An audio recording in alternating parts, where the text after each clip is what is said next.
Merci Hachem, les amis, on continue avec le Likutei Moharan pour tous. Projet mondial qui est censé faire une révolution. Pourquoi? Parce qu'on diffuse ce message qui est tellement caché de Rabbi Nachman de Breslev.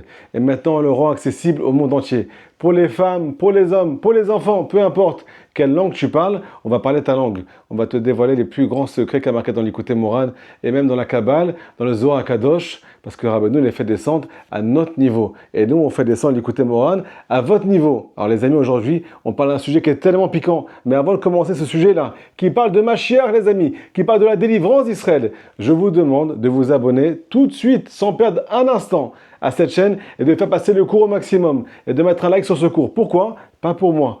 Pour que ce projet se dévoile et se propage dans le monde entier. Quand vous likez, quand vous mettez un message, quand vous vous abonnez, YouTube et toutes les chaînes et tous les endroits où on diffuse ce cours, alors ce cours est beaucoup plus propagé. Donc ça dépend de vous, les amis. Si la lumière du Zohar, de Rabbi Shimon Bar Yochai, de Rabbi Nachman de Breslev, du Mashiach, va être dévoilée dans le monde entier, ça ne dépend pas que de moi. C'est parti, les amis, leçon numéro 2 du Likutei Moharan. Je suis tellement ému, je vous dis la vérité. Pourquoi? Parce que dans cette leçon, le tzaddik nous dévoile des secrets immenses.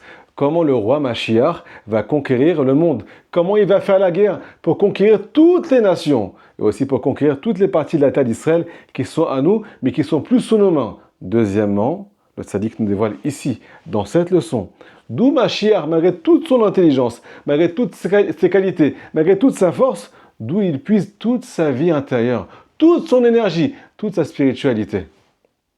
Réponse, les amis, nous dévoile le tzaddik Rabbi Nachman, Mashiach ne va pas tirer un seul coup de feu pour faire la guerre et pour conquérir le monde entier. Qu'est-ce qu'il va utiliser? Une seule arme. Comment elle s'appelle cette arme? L'arme de la parole, la prière. Incroyable mais vrai, les amis.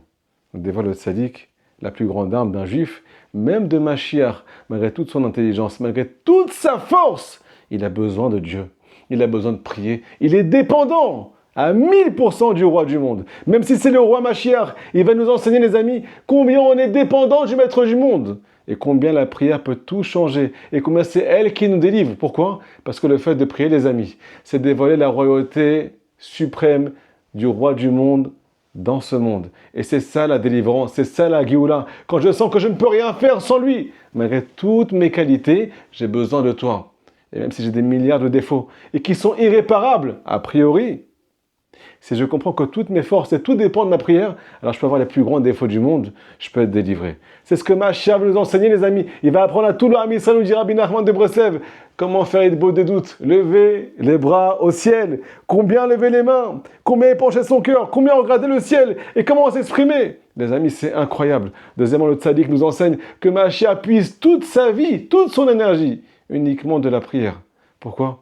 Parce que Mashiach est censé délivrer Israël. Et la vraie délivrance, c'est comprendre que c'est Hachem le roi. Et que je ne peux pas sans lui. Je ne peux pas sans papa. Jusqu'à présent, on a expliqué que la prière, c'est une arme fatale qui peut tout faire. On peut tout faire avec la prière. Où c'est marqué, les amis? Le dévoile Rabbi Nachman de Breslev, c'est marqué dans Bereshit que la prière, c'est une arme. Mais pas n'importe quelle arme. C'est une épée. Où c'est marqué Yaakov Avinu. Quand il vient faire la guerre, il emploie des mots bizarres. Becharbi avec mon épée. Bekashi avec mon arc. J'ai fait la guerre. Viens Rachi expliquer, c'est quoi Harbi, mon épée? Tfilati.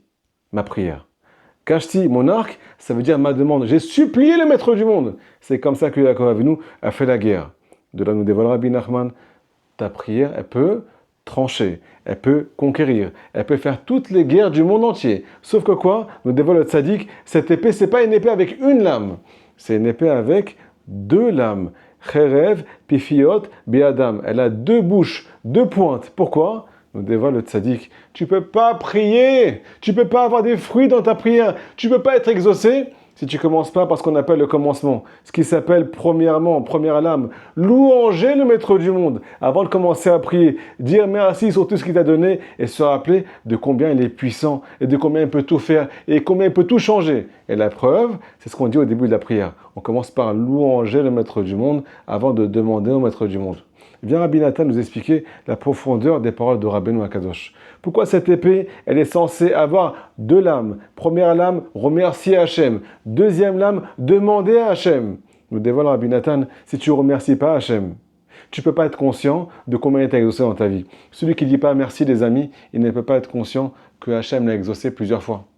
Combien de fois tu as prié et combien de fois Hachem t'a répondu et combien de fois tu n'es pas au courant qu'il t'a répondu. Pourquoi? Parce que tu t'es jamais arrêté pour dire merci. Tu n'as jamais pris conscience de combien il a exaucé tes prières. les petits détails, les grands détails, un petit peu, beaucoup, les clins d'œil qu'il t'a fait, la hashgacha, la providence, t'es passé à côté complètement parce que tu ne l'as pas louangé, tu ne lui as pas dit merci. Les amis, nous dit Rabbi Nathan de Breslev, la première lame, c'est ce qu'on appelle le remerciement. Celui qui remercie a les forces de tout le temps demander encore plus. Pourquoi? Parce que je suis conscient que tu m'as exaucé et je prends conscience grâce au merci. Automatiquement, je baisse jamais les bras en croyant ce que tout le monde croit. Hachem, il répond pas aux prières. Hachem, il n'est jamais présent. Ça sert à rien de prier. Maintenant que je suis conscient, grâce au merci, j'ai les forces de tout le temps faire une bonne des doutes. J'ai les forces de tout le temps m'exprimer et de te supplier parce que je sais que ça marche.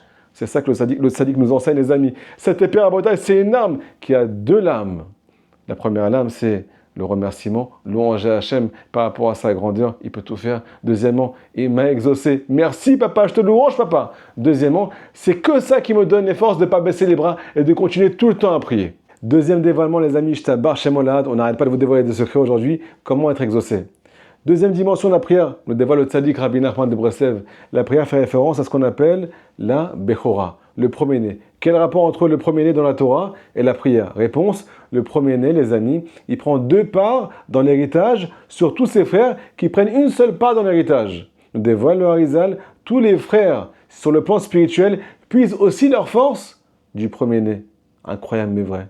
Ils puisent leur énergie du premier, de la première naissance du Bechor. Incroyable mais vrai. Nous dévoilons Rabbi Nathan, quel est le message de Rabbeinu Akadosh ici? Réponse, la prière elle vient aussi donner une première naissance. La première fois où tu as été exaucé par tes efforts dans ta bonne des doutes. La première fois que Hachem t'a fait un miracle. Rappelle-toi-en.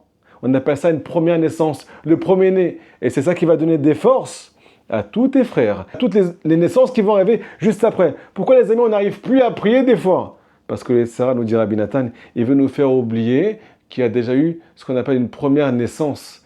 Une première fois, on a été exaucé grâce à nos efforts, à notre investissement dans la prière. Puisqu'il nous faut oublier ça, on n'a plus les forces de mettre au monde d'autres prières. On n'a plus les forces de se battre dans la bout des doutes. Mais si on se rappelle de la première naissance du premier-né, automatiquement, tous les frères, toutes les naissances qui vont arriver après, puiseront de cette première prière. Donc rappelle-toi en 2 mots, c'est ça le message final les amis, du fait qu'un jour, grâce à tes efforts, Hachem t'a fait un miracle. Il t'a sorti de tes addictions, il t'a marié, il t'a donné la parnassa, alors que ce n'était pas possible. Il t'a fait des choses que tu ne pouvais jamais imaginer. Malgré ton niveau, peu importe qui tu étais, tu as été simple avec lui, il a été simple avec toi. Rappelle-toi de ça et tu auras tout le temps des forces pour prier. Les amis, faites passer le message au maximum. La semaine prochaine, B'ezrat Hashem, on continue sur les ségoulottes de la prière, dans la leçon numéro 2 du Likutei Moharan. Je compte sur vous les amis, on s'abonne, on like et on met un petit message. B'ezrat Hashem, que ce courrier se propage dans le monde entier. Grâce à vous, qu'Hachem vous protège.